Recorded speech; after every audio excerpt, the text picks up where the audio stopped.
अमो जिडारम। मैं आज के इस सेशन में आप सभी का हार्दिक अभिनंदन करता हूं।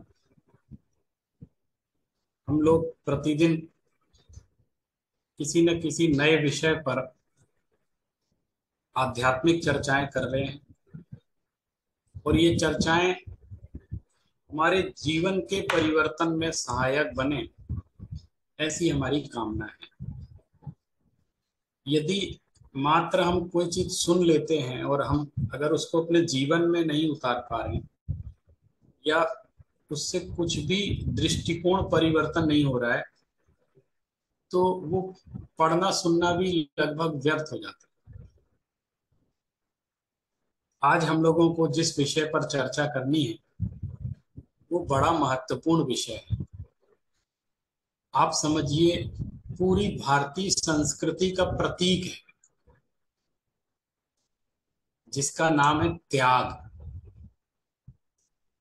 ये जो त्याग धर्म है उसको हम किसी धर्म संस्कृति तक सीमित नहीं कर सकते।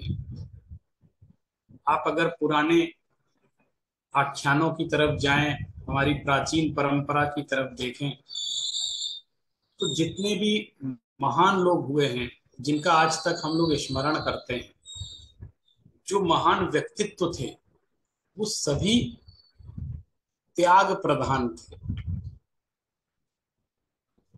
तीर्थंकर ऋषभ देव, जो जैन धर्म के पहले तीर्थंकर थे, उन्होंने अपने संपूर्ण राजपाट का त्याग करके जंगल में जा करके कठोर तप किया।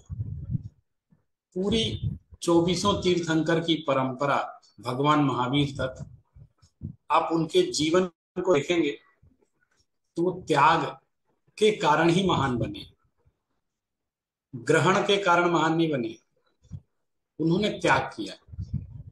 और सिर्फ हम जैन संस्कृति नहीं, सारी संपूर्ण भारतीय संस्कृति को देखेंगे तो इस देश में उन्हीं लोगों की पूजा हुई है जिन्होंने त्याग किया है। श्री राम की लोग पूजा करते हैं, मर्यादा पुरुषोत्तम उनको कहते हैं। उन्होंने क्या किया? उनके जीवन में भी आपने देखा वो त्याग प्रधानी थे। उन्होंने सिंहासन का त्याग कर दिया, उन्होंने राजपाट छोड़ दिया। एक छोटी सी बात पर उन्होंने अपने अधिकार को छोड़ दिया कि ये राजपाट कोई बहुत महत्वपूर्ण चीज नहीं है, आप मेरे भाई को दे देना। और वो वन की तरफ चले गए।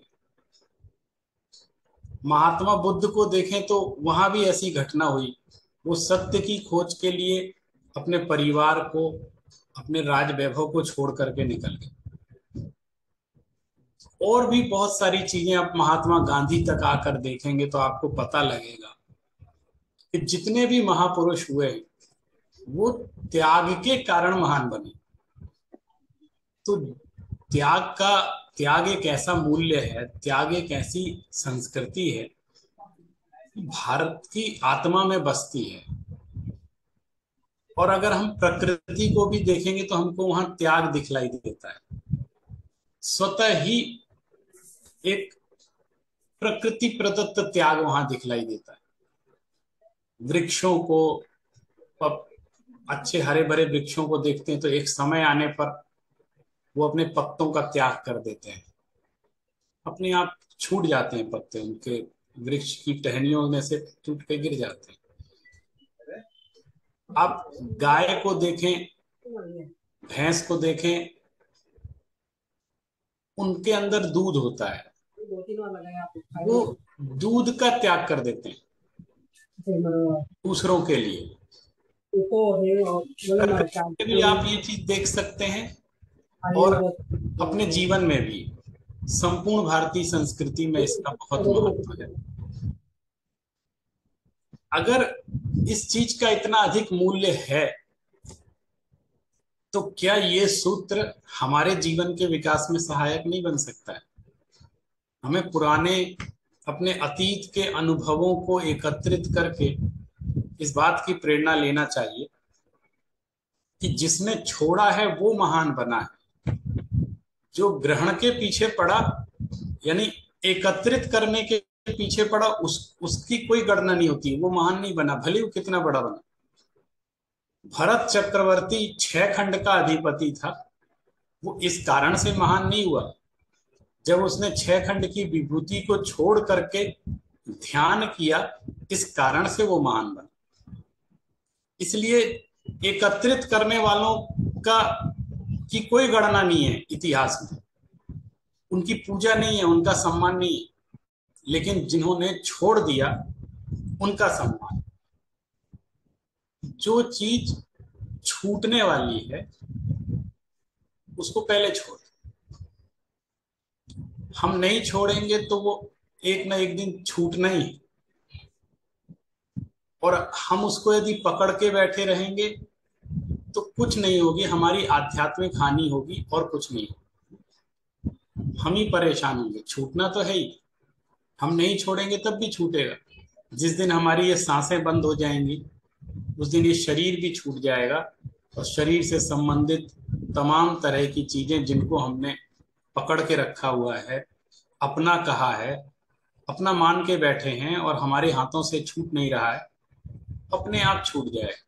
तो जो बुद्धिमान लोग होते हैं वो पहले ही छोड़ देते, अपने आप छूट जाए इससे अच्छा पहले छोड़ दे, उसका त्याग कर दे, तो हम जीत जाएंगे, हम हारेंगे नहीं। अगर हम अंत तक भी कुछ छोड़ ना पाए, त्याग नहीं कर पाए, तो हम हार जाएंगे, क्योंकि छूट तो जाना ही है, लेके कुछ साथ में जाना नहीं है। ऐसा ऐसा कोई इंतजाम नहीं है कि साथ में लेकर हम जा सके। इसलिए त्याग को भारतीय संस्कृति ने इतना अधिक सम्मान दिया है, वो सम्मान आज तक विद्यमान है। आज हम त्याग धर्म के उस वास्तविक स्वरूप को समझेंगे जिसको यदि हमने अपने जीवन में उतार लिया, संपूर्ण रूप से न सही आंशिक रूप से भी यदि हमने उसको समझ लिया, अपने जीवन में उतार लिया, तो हमारा जीवन सत्यम शिवम सुंदरम बन सकता है। हम अपनी व्यक्तित्व का विकास कर सकते हैं। मैंने पहले दिन कहा था कि मैं जिस व्यक्तित्व की बात कर रहा हूं वो व्यक्तित्व क्रीम पाउडर लगा करके नहीं आता है, वो व्यक्तित्व टाई बेल्ट जूता पहन करके विकसित नहीं होता है। वो व्यक्तित्व होता है हमारे विचारों से विकसित होता है, और आपके विचारों की आभा आपके चेहरे पर दिखलाई देती है, लोग उससे प्रभावित होते हैं।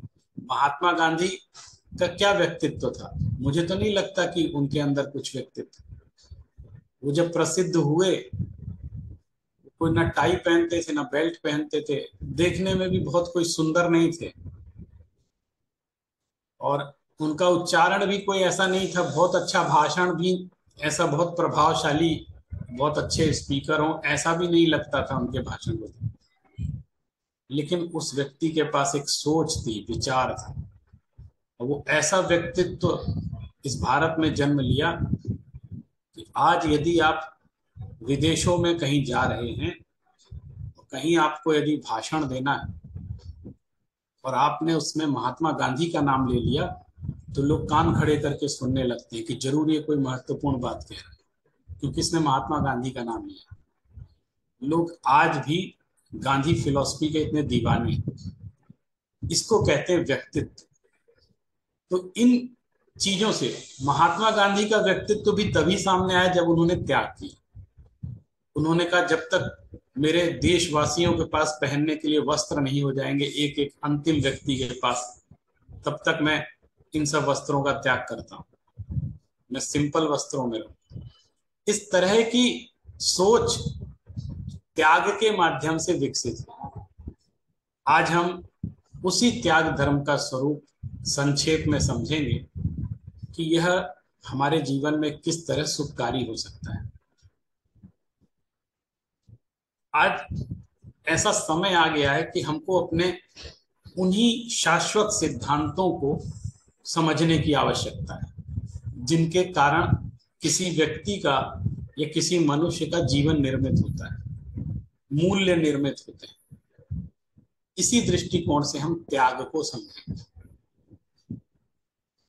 त्याग किस चीज का होता है, क्यों होता है, कैसे होता है, इसको समझें। मैं ये मानता हूं कि उसी का जीवन सफल है जिसने अपने जीवन में त्याग को समझा है। अब मैं आपको त्याग के बारे में क्या बताऊं। आप त्याग उस चीज का होता है जिसका ग्रहण है। जिस वस्तु का ग्रहण ही नहीं है उसका त्याग कैसे होगा। ग्रहण का अर्थ है जिस जो मेरी है या मेरे अंदर है, उसका उसको हम छोड़ते हैं। जैसे मैं आपसे कहूं कि मैं चांद का त्याग करता हूं, मैं सूरज का त्याग करता हूं, तो आप हंसेंगे कि आप सूरज कब से आपका हो गया, चांद कब से आपका हो गया कि आप उसका त्याग कर रहे हैं। लेकिन मैं ऐसा कह नहीं सकता हूं क्योंकि उसका मेरा ग्रहण ही नहीं है। वो चीज मेरे पास है ही नहीं जब मैं उसका त्याग करता हूं। तो त्याग हमेशा उस चीज का किया जाता है जो मेरे पास है। जो चीज मेरे पास है नहीं उसका क्या त्याग करें। इसलिए त्याग हमेशा बुरी चीज का होता है। हम राग द्वेष का त्याग करते हैं, पर वस्तु का त्याग इसलिए नहीं करते हैं क्योंकि पर वस्तु मेरी है ही नहीं। यदि आप आध्यात्मिक दृष्टि से देखेंगे तो मैं एक शुद्ध चैतन्य तत्व हूं। पर द्रव्य यानी शरीर भी, और शरीर से संबंधित तमाम भोग विलास की सामग्रियां, ये वास्तव में मेरी न कभी थी न कभी होंगी। तो मैं इसका त्याग कैसे करूं, और मैं किस किस चीज का त्याग करूं। जो चीज मेरी है नहीं मैं उसका त्याग कैसे कर सकता हूं। तो आप कहेंगे फिर त्याग तो करना है, किस चीज का त्याग करें।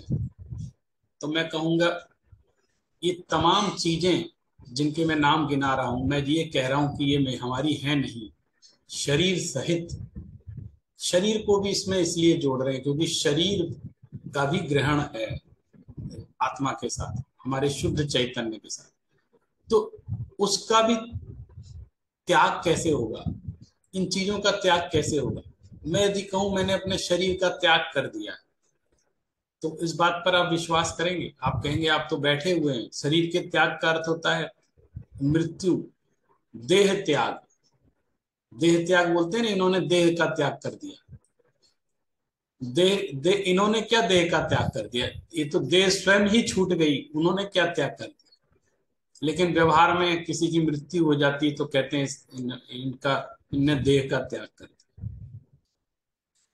लेकिन यदि हम जीवित बैठे और हम कहें हमने देह का त्याग कर दिया, तो आपको विश्वास ही नहीं होगा कि साक्षात देह दिखाई दे रही है, आप बोलते सुनते दिखाई दे रहे, फिर कैसे इसका त्याग। लेकिन एक कला है जिसके माध्यम से आप देह का भी त्याग कर सकते हैं जीवित रहते हुए। वो है इस बात की स्वीकृति कि देह मेरी है ही नहीं। देह के प्रति, शरीर के प्रति और शरीर से जुड़े हुए इन तमाम भौतिक पदार्थों के प्रति हमारे मन में जो राग और द्वेष है उसका त्याग करना है। वस्तुओं का त्याग दूसरे नंबर पर आता है। पहले नंबर पे ये आता है कि हम ने इनको जो अपना मान रखा है या इनसे संबंधित हम जो राग द्वेष करते हैं उसका त्याग करें। और यदि हमने उसके प्रति आसक्ति का त्याग कर दिया है, राग द्वेष का त्याग कर दिया है, तो वो वस्तु रहे ना रहे कोई फर्क नहीं पड़ता। भगवान महावीर कैवल्य की अवस्था में थे, उनके पास शरीर था कि नहीं था कोई इसका औचित्य नहीं है। वो स्वयं की आत्मा में, अपनी शुद्ध आत्मा में लीन थे, सर्वज्ञ थे। अब शरीर था, शरीर दुनिया देख रही है कि शरीर है, बहुत सुंदर शरीर, लेकिन वो शरीर में थे ही नहीं। उनका शरीर का त्याग था, शरीर में कोई आसक्ति नहीं थी, उसके प्रति कोई राग द्वेष नहीं था। तो इसीलिए वैदेही कहा जाता है। इसीलिए कहा जाता है कि व्यक्ति देह से ऊपर उठ गया है, देह के प्रति उसकी कोई आसक्ति नहीं है, शरीर के प्रति आसक्ति नहीं है, इसको त्याग कहते हैं। अभी मैंने कुछ आध्यात्मिक चर्चा आपसे की, तो हो सकता है आपको ये लग रहा हो कि ये तो बहुत ऊपर की बात है, ये हम कैसे इसको करेंगे, ये तो बहुत उच्च स्तर की बात है, हम लोग इसको कैसे समझेंगे, अपने जीवन में कैसे उतारेंगे, हम कैसे राग द्वेष का त्याग करें, हम तो रागी द्वेषी ही हैं। तो मैं आपको एक उपाय बतलाना चाहता हूं कि त्याग का एक नाम प्रत्याख्यान भी है। ये एक टेक्निकल शब्द है, जैन आगमों में प्रत्याख्यान शब्द आता है, प्राकृत में उसको पच्चखण कहते हैं। तो आप देखिए, प्रत्याख्यान का मतलब होता है त्याग। तो एक बहुत महत्वपूर्ण सूत्र है कि ज्ञान ही प्रत्याख्यान है। यदि हमको भेद विज्ञान हो जाता है, जो कि हम अभी गृहस्थ अवस्था में भी प्राप्त कर सकते हैं, यदि आपको बोध हो गया, यदि आपकी दृष्टि परिवर्तन हो गया, यदि आपकी आत्मदृष्टि विकसित हो गई, यदि आपको सम्यक दर्शन हो गया, तो आप इन तमाम पदार्थों से ऊपर उठ करके रह सकते हैं, उनका त्याग कर सकते हैं। ऐसा त्याग हो जाएगा कि वो पदार्थ रहें कि ना रहें इसका कोई औचित्य ही नहीं रहे, वस्तु है अथवा नहीं है इसका कोई मूल्य नहीं है, क्योंकि हमारी दृष्टि बदल गई, वो मेरी चीज नहीं है। इसके लिए मैं एक, ये बात समझ में आए इसके लिए एक दृष्टांत, एक कहानी आपको बताता हूं, जिससे आपको बहुत बहुत अच्छे से स्पष्ट हो जाएगी कि ज्ञान ही त्याग है।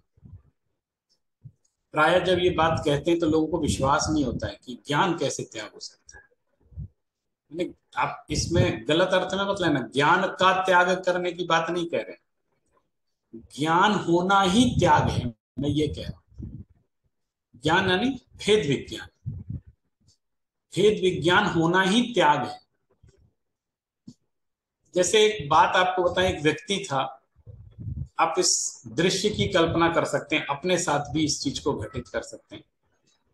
उसको किसी बहुत बड़ी पार्टी में जाना था, किसी की शादी में जाना था, और उसने अपना एक सूट ड्राई क्लीन करने के ड्राई क्लीनर के यहाँ दिया था, और उसने कहा कि मैं इस सूट को पहनकर जाऊंगा। तो वो ड्राई क्लीनर के पास गया और उसने अपना वो सूट लिया और पहनकर वो अपने मित्र की शादी में चला गया। बहुत बड़ी पार्टी थी, बहुत दूर थी, शहर से दूर थी, वहां पहुंच गया। अब वो जो उसने सूट सिलवाया था, जो सूट पहना था, वो बहुत महंगा था, और ऐसा सूट किसी ने आज तक नहीं देखा था। तो जब वो अपने शादी विवाह पार्टी में गया, वहां अनेक लोग मिल रहे थे और वो ये कह रहे थे कि तुम्हारा जैसा सूट तो कहीं नहीं देखा मैंने आज तक, और इतना अच्छा, इतना महंगा सूट तुमने पहना है। तो अंदर ही अंदर बहुत प्रफुल्लित हो रहा था और खुश हो रहा था कि इतना अच्छा सूट मैंने पहना है, पूरी शादी में, पूरे समारोह में किसी के पास ऐसा सूट नहीं। उन वस्त्रों में बहुत आनंद मना रहा था। क्यों नहीं मनाएगा, उसने इतने पैसे में खरीदा है, इतने पैसे में सिलवाया है, और इसी के लिए, शान और शौकत के लिए व्यक्ति अच्छे वस्त्र पहनता है, ताकि लोग कहें कि आपने बहुत अच्छे कपड़े पहने, इससे हमारा व्यक्तित्व बनता है, इसलिए पहनता है। तो वो अपनी शादी में एंजॉय कर रहा था, घूम रहा था, आनंदित हो रहा था, उसका अहंकार भी तुष्ट हो रहा था, क्योंकि सब लोग उसकी प्रशंसा कर रहे थे। थोड़ी देर बाद उसके पास, उसके मोबाइल पर एक घंटी बजती है, और वो फोन उठाता है, और वो फोन उस ड्राई क्लीनर का था। वो कहता है, सर एक मिस्टेक हो गई, एक गलती हो गई। तो क्या हुआ? बोले, वो जो सूट मैंने आपको दिया है वो गलत नंबर पर रखा हुआ था, और गलती से मैंने दूसरे का सूट आपको दे दिया, आपका सूट यहीं पर रखा हुआ है, बोले ऐसे गलती कैसे हो गई, तुमको पकड़ में कैसे आई? बोले पकड़ में ऐसे आई कि जो अगला व्यक्ति हमारे सामने खड़ा है, जिसका सूट पहनकर आप गए, जिसका सूट आप ले गए हैं, वो व्यक्ति मेरी दुकान पर खड़ा है और वो अपने सूट मांग रहा है। मुझे भी एक शादी में जाना है, मुझे सूट दो। और जब मैंने आपका सूट उसको दिया तो वो पहचान गया कि मेरा सूट नहीं है। फिर हमको अपनी गलती का एहसास हुआ। तो आपसे निवेदन है कि कृपया वो सूट वापस कर दीजिए ताकि हम उसको दे दें। अब उस व्यक्ति के सामने समस्या खड़ी हो गई कि मैंने जो पहना है ये मेरा नहीं है। उसने उस ड्राई क्लीनर से निवेदन किया कि ये संभव नहीं है कि मैं इतनी रात को तुम्हारे पास आ सकूं, मैं शहर से बहुत दूर हूँ और मैं एक पार्टी में हूँ। अब ये सूट तो कल ही वापस कर सकते हैं, आप उनसे निवेदन करो कि वो मेरा सूट पहन लें, लेकिन मैं किसी कीमत पे अभी आ नहीं सकती। बात हो गई। लेकिन अब आप उसकी कल्पना कीजिए, उस व्यक्ति की, उसने जो इतना अच्छा महंगा सूट पहना हुआ है, ठीक 1 मिनट पहले तक वो उसको अपना मान रहा था और बहुत आनंदित हो रहा था कि ये मेरा सूट है, लोग इसकी प्रशंसा कर। एक फोन कॉल ने उसको भेद विज्ञान करा दिया। और उसने भी फिर कुछ चिन्ह देखे उसके, और उसको ध्यान आया वास्तव में मेरा नहीं है, ये तो वास्तव में मेरा नहीं है, क्योंकि जो मैंने दिया था वो नहीं है। इस समय उसकी क्या स्थिति होगी? अच्छा, दूसरा पोजीशन ये है कि वो इस सूट को उतार भी नहीं सकता, क्योंकि वो इस स्थिति में खड़ा है कि वो उसका त्याग नहीं कर सकता, उस पदार्थ को छोड़ नहीं सकता। अब पदार्थ उसके पास है, लेकिन उसको ये ज्ञान हो चुका है कि ये मेरा नहीं है, और इस बात पर भरोसा हो गया, अच्छे से श्रद्धान हो गया, 100%। उसने खुद भी जज कर लिया देख कर कि मेरा नहीं है। अब मुझे बताइए कि उस व्यक्ति की मन स्थिति कैसी है? अब वो कुछ दूर चलता है तो फिर कुछ मित्र मिलते हैं और कहते हैं तुमने सूट कहाँ से सिलवाया, कितना बढ़िया लग रहा है। तो क्या वो आनंदित होता है अंदर से? बाहर से मुस्कुराता है, हाँ हाँ बोलता है, लेकिन अब वो बात ना रही जो पहले थी। अब फर्क आ गया, अब भेद हो गया। अब कोई प्रशंसा करता है तो उसको लगता है ये मेरी प्रशंसा नहीं कर रहा है, ये तो उस व्यक्ति की प्रशंसा है जिसका सूट में पहन कर आया। तो इसके मन में, उस व्यक्ति के मन में तुरंत ही एक एक कॉल से भेद विज्ञान खड़ा हो गया। मैं ये आपसे कहना चाहता हूं कि जिस क्षण उसको ये पता चलता है तो खुद भी जज करता है, फोन पे बात सुन लेता है, परीक्षण कर लेता है, और उस पर विश्वास हो जाता है कि वास्तव में मेरा नहीं है। उसी क्षण उसका सूट का त्याग हो जाता है। अब उसने सूट पहना है कि नहीं पहना है, इस बात का कोई औचित्य नहीं। और एक घटना आपको बताता हूं। अभी वो वहां पर भोजन वगैरह लेने के लिए, खाना खाने के लिए प्लेट लेता है, खा रहा था, तो दूसरों से कहता था कि दूर रहो, छूना मत, मेरा सूट खराब हो जाएगा। और उसको, उसकी बहुत संभाल करता था कि कहीं इसमें छींटे ना लग जाएं, इसमें कुछ ऐसा ना लग जाए। बड़ी चिंता करता था उसकी, क्योंकि बड़ा महंगा सूट था। लेकिन जब वो फोन कॉल आया उसके बाद वो बेफिक्र भी हो गया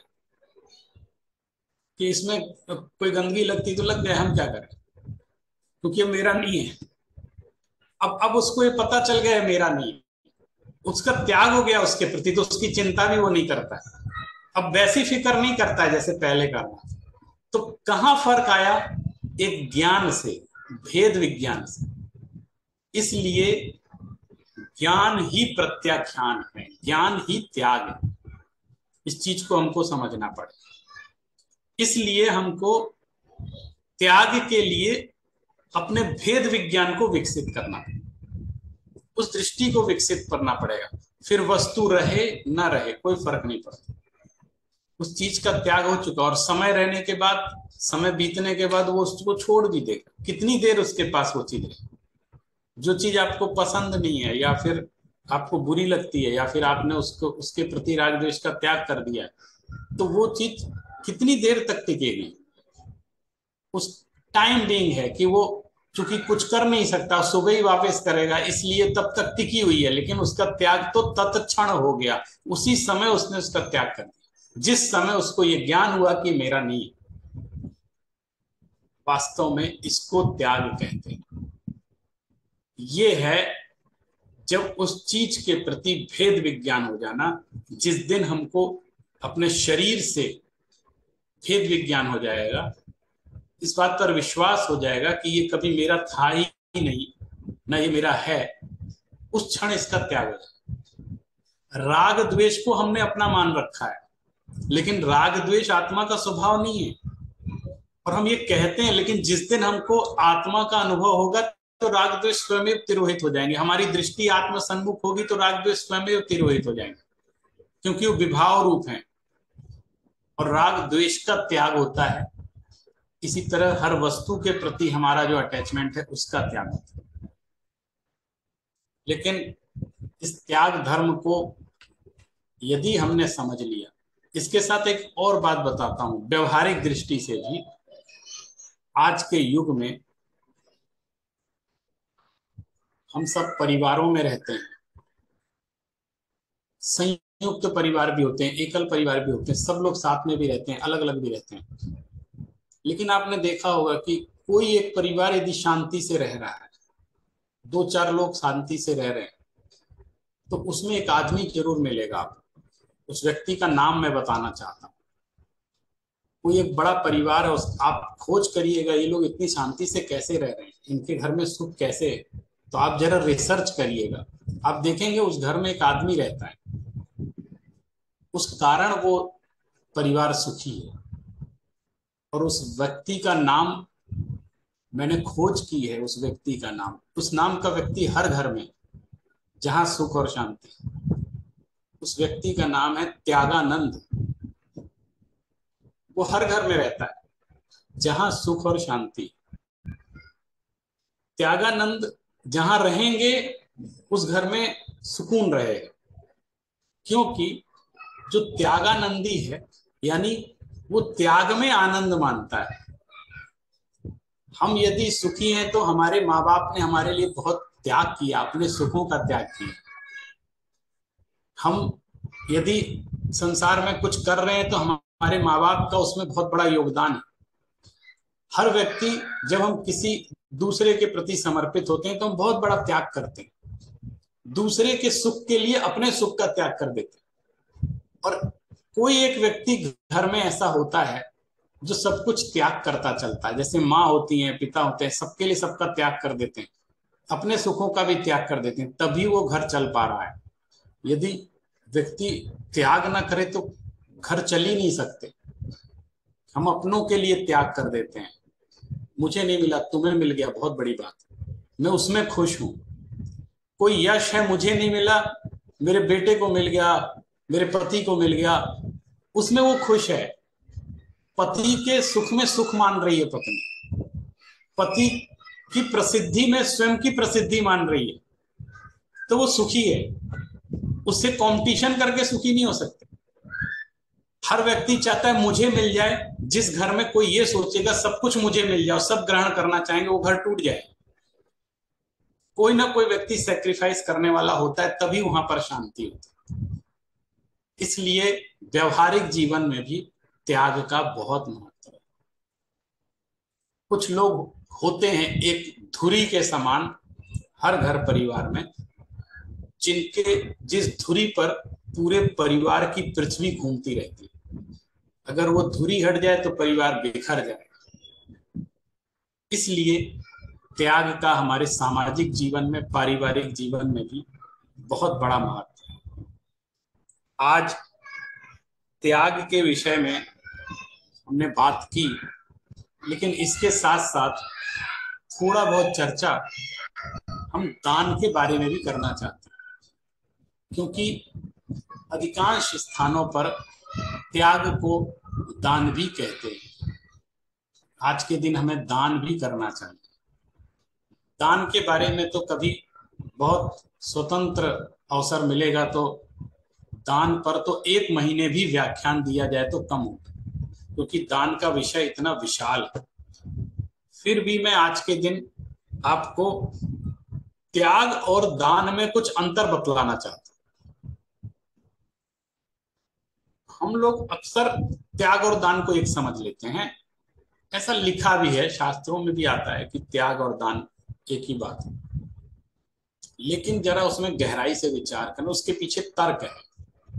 जैसे आपको 4 प्रकार के दान के नाम पता होंगे जो हमारे शास्त्रों में मिलते हैं, जैसे आहार दान, औषधि दान, ज्ञान दान, अभय दान।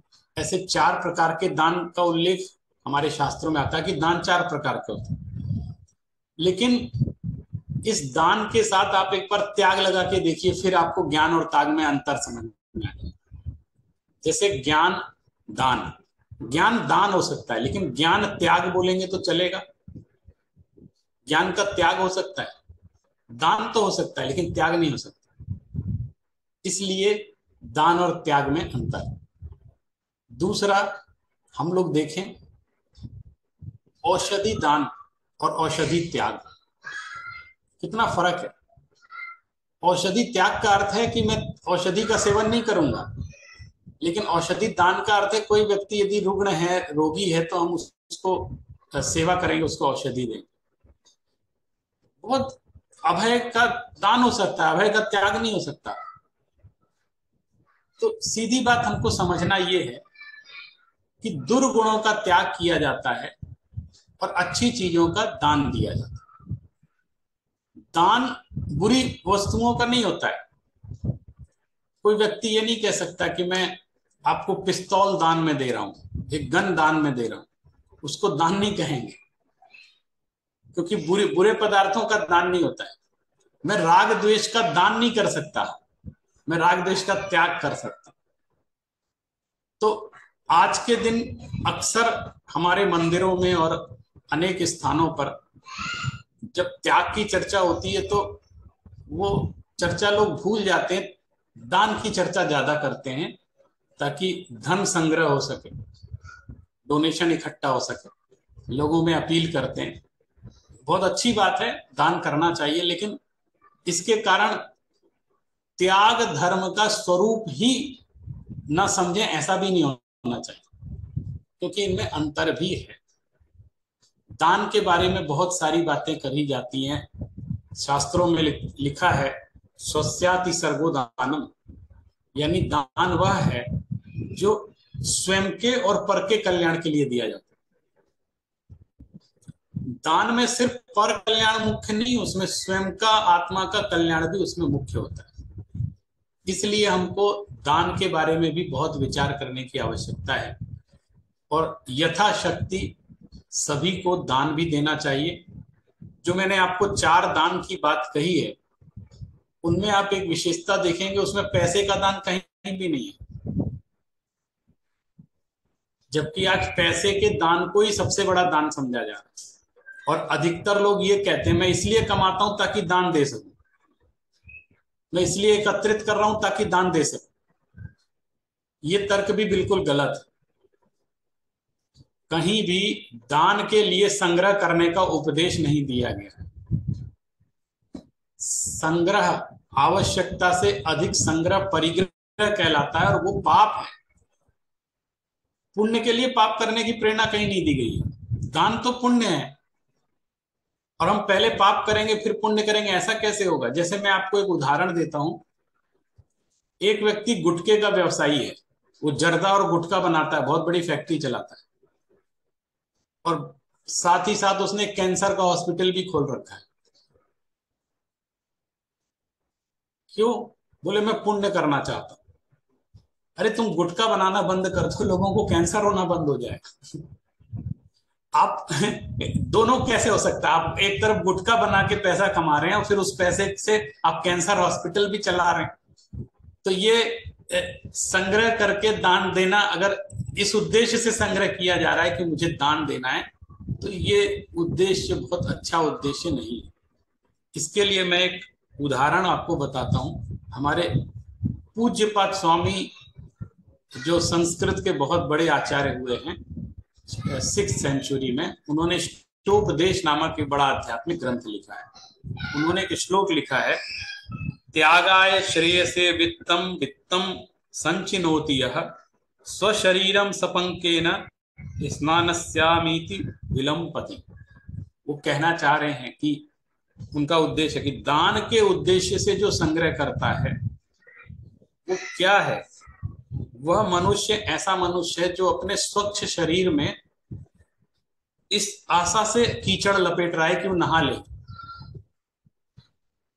माने उसको मालूम है कि पानी से हम नहा लेंगे, इसलिए चलो कीचड़ लपेट लेते हैं। शरीर साफ था पहले, फिर कीचड़ लपेटता है, फिर नहाता है कीचड़ को धोने के। तो अच्छा तो यह है कि कीचड़ लपेटा ही ना जाए, तो उसको साफ करने की नौबत मिले। लोग कहते हैं हम पुण्य कर रहे हैं, और चूंकि हम पाप कर रहे हैं इसलिए पुण्य कर रहे हैं। पाप पुण्य का बैलेंस बनाने के लिए दान करते हैं। उनको पता है कि वो कितने पाप से पैसा इकट्ठा कर रहे हैं, तो उनको भय लगा हुआ है, इसलिए वो अधिक से अधिक मंदिरों में दान देने की कोशिश कर रहे हैं। और ये बात पहले तो नहीं कहते थे, लेकिन हम कहने लगे कि हमारे मंदिरों में जो विकृतियां आ रही हैं, साधु संघों में जो विकृतियां आ रही हैं, उसका एक बहुत बड़ा कारण है कि हमने सेवा में उस दान को, उस पैसे को लगाया है जो अन्याय अनीति से उपार्जित किया गया था। हमने पाप के धन को उसमें लगाया है, और जब साधन दूषित होते हैं तो साध्य भी दूषित होने लग जाते हैं। लोगों के दिमाग खराब होने लगते हैं। अर्थो अनर्थ मूलम, ऐसा आचार्यों ने कहा है। अर्थ अनर्थ का मूल्य है। अगर पैसा साधन है तब तक फिर भी ठीक है, लेकिन जब वो साध्य बन जाता है तो नुकसान करता है। और जैन परंपरा में ये विशेषता रही है कि उन्होंने कहा है कि कभी पैसे का दान मत करना, इसलिए 4 दानों में पैसे का दान नहीं, क्योंकि उसके दुरुपयोग की आशंका रहती है। यदि कोई व्यक्ति बीमार है तो मेरा कर्तव्य बनता है कि मैं उसके लिए औषधि दूं, औषधि का दान करूं। तो मैं अच्छा तो यह है कि मैं औषधि खरीद कर लाकर उसको दे दूं, बजाय इसके कि मैं उसको पैसा दूं, क्योंकि पैसे के दुरुपयोग की संभावना रहती है। अच्छा यह है कि मैं उसका ऑपरेशन करवा दूं, अच्छा यह है कि मैं अस्पताल को पेमेंट करके उसका ऑपरेशन करवा दूं। अगर ये करें तो बेटर है। और दान तो इसलिए भी करना चाहिए कि जो व्यक्ति करोड़ों रुपए का दान करता है वो भी उस पैसे के प्रति मोह का त्याग करता है। ऐसा नहीं कि उसके पास बहुत है इसलिए दान कर रहा है, इसलिए चूंकि दान का भाव है इसलिए दान कर रहा है, पर कल्याण की भावना है इसलिए दान कर रहा है। करोड़पति और गरीब होने का कोई अंतर नहीं है दान के मामले में। हो सकता है बहुत अरबपति हो और कंजूस हो, उसको देने का भाव ना हो, उसके पास धन है लेकिन आसक्ति बहुत है। और एक सामान्य व्यक्ति थोड़ा सा धन है फिर भी उसके अंदर उदारता बहुत है, वो भी दे सकता है। दान उसी कोटि का आएगा। और दान के मामले में एक बात और कहना चाहते हैं कि जो अरबों रुपए देगा उसको ज्यादा पुण्य लगेगा, और 1000 रुपए देगा उसको कम पुण्य लगेगा, ऐसा बिल्कुल भी नहीं है। ये हमारी बनाई हुई व्यवस्था है ताकि हम लोगों को आकर्षित कर सकें दान, अधिक से अधिक दान के प्रति। वास्तविकता ये है कि एक गरीब व्यक्ति भी अपनी आय का एक निश्चित भाग यदि दान करता है तो वो उतना ही पुण्य का भागी बनता है, क्योंकि उसकी आय ही उतनी है। कोई व्यक्ति 100 रुपए कमाता है और 10% दान देना है तो 10 रुपए दे रहा है, तो उसको उतना ही पुण्य मिलता है, उतना ही लाभ मिलता है जितना 1 करोड़ कमाने वाला 10 लाख रुपए दे करके पुण्य कमाता है। तो बात 10 लाख और 10 रुपए की नहीं है, बात इस बात की है कि आपके भाव कैसे हैं, आपके मन में उदारता कितनी है, आपके मन में समर्पण कितना है, इस बात पर यह निर्भर करता है। इसलिए पैसा, धन, पैसा, इन सब का भी दान होता है। अगर हमने इनके प्रति राग द्वेष का त्याग कर दिया है, उसकी आसक्ति का त्याग कर दिया है, हमारे धर्म, तीर्थ हमारी जिनवाणी, सुरक्षा, शास्त्र, प्राचीन शास्त्र, इनका रक्षण कैसे होगा। इसलिए हमको अपनी तरफ से, और एक बात बताता हूं, लोगों ने मान रखा है कि अमीरों को ही दान देना चाहिए। ऐसा बिल्कुल नहीं है। अगर आप गहराई में जाएंगे तो इस बात का अनुसंधान करेंगे कि गरीबों को जरूर दान देना चाहिए, क्योंकि उनके अंदर इस भाव का विकास होगा, तब वो अधिक से अधिक पुण्य का संचय कर पाएंगे। इसलिए उनको अपने शक्ति के अनुसार जरूर दान करना चाहिए। इसलिए आज के दिन हम दान के स्वरूप को भी समझें, और दान के बारे में बात कही गई है कि धन की तीन ही गति होती है, दान, भोग और नाश। ये यूनिवर्सल ट्रुथ। पैसा है, आप दान कर दीजिए, ठीक है, या उसका भोग कर लीजिए। नहीं तो अगर ना आप दान किया ना भोग किया तो उसका नाश होना निश्चित है। इसलिए हम सभी उस दान के स्वरूप को भी समझें। सामाजिक दानों में, मोक्ष मार्ग के दान में भी बहुत फर्क है। क्योंकि समय हो चुका है, ये विषय बहुत विशाल है, कभी समय मिला तो मैं अकेले दान के बारे में एक लंबी चर्चा करना चाहूंगा। आज के लिए बस इतना ही। आपने मेरी बात को बहुत गंभीरता से सुना, इसके लिए बहुत बहुत धन्यवाद। जय जी। बहुत बहुत धन्यवाद अनिकांत जी आपका। विषय सचमुच बहुत ही लाइक बहुत सारे इसके डायमेंशंस हो सकते हैं अगर हम लोग इस पे चर्चा करें तो एक मेरा सिंपल लेमैन क्वेश्चन ये रहेगा कि ये दान बड़ा होता है या त्याग? बड़ा कौन है इसमें से, और हमें क्या पहले करने का सीखना चाहिए? देखिए, दान भी त्याग पूर्वक होता है, इसलिए त्याग अधिक महत्वपूर्ण है। अगर उसमें हम ऊपर नीचे करेंगे तो हम पहले त्याग रखेंगे फिर दान रखेंगे, क्योंकि जो दान दे रहा है वो त्याग भाव पूर्वक ही दान करता है। इसलिए दान ज्यादा महत्व, त्याग ज्यादा महत्वपूर्ण है। त्याग ज्यादा महत्वपूर्ण। जी मेरे अलावा किसी और को कोई प्रश्न है तो प्लीज आप हैंड रेज करें और या अनम्यूट करें अपने आप को और प्रश्न पूछें।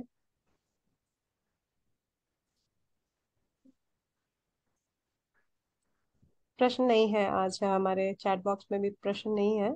आपको पूछना है सर, आईफोन से आप जो जुड़े हैं? I don't think so. ठीक नहीं, है मैं सर अभी फिर। जुड़ा हूँ तो मुझे पूरा मैंने सुना नहीं है, तो मुझे कोई सवाल नहीं है। Thank you. ये मुझे मुझे लिंक बहुत जरा देरी से मिली तो मैंने अभी सुना है। No no problem sir. Okay, thank you. Link तो हाँ, अराउंड 8 o'clock नहीं, हम लिंक लोग लिंक लिंक। तो लिंक तो थी, लिंक आ गई थी, लेकिन मैंने देखा नहीं था। नो प्रॉब्लम, नो वो प्रॉब्लम। गलती मेरी है। नहीं नहीं नहीं, हमारी रिकॉर्डिंग सारी जो हम सर हर जो दिन चर्चा कर रहे हैं उसकी सारी एडिटेड वर्जन जो है वो जैन फाउंडेशन की यूट्यूब चैनल पे है। कल मैं ये मैसेज के साथ ही हमारे ये यूट्यूब चैनल के जो प्लेलिस्ट का जो लिंक है, जिसमें अनिकांत सर के सारे जो अब तक के जो सेशंस हुए हैं उसकी मैं लिंक उसमें डाल दूंगी। तो जिन्होंने नहीं देखा है वो वापस से उसको दोबारा रिविजिट कर सकते हैं। बहुत खूब, थैंक तो you, thank you thank so you. Much for joining and thank you so much sir for wonderful lecture. और यहाँ पे हम अब आज के सेशन को विराम देंगे। सभी को सादर जय जिनेन्द्र जय जी। And thank you NaMo so much. जिनानंद NaMo sir. जिनानंद। NaMo.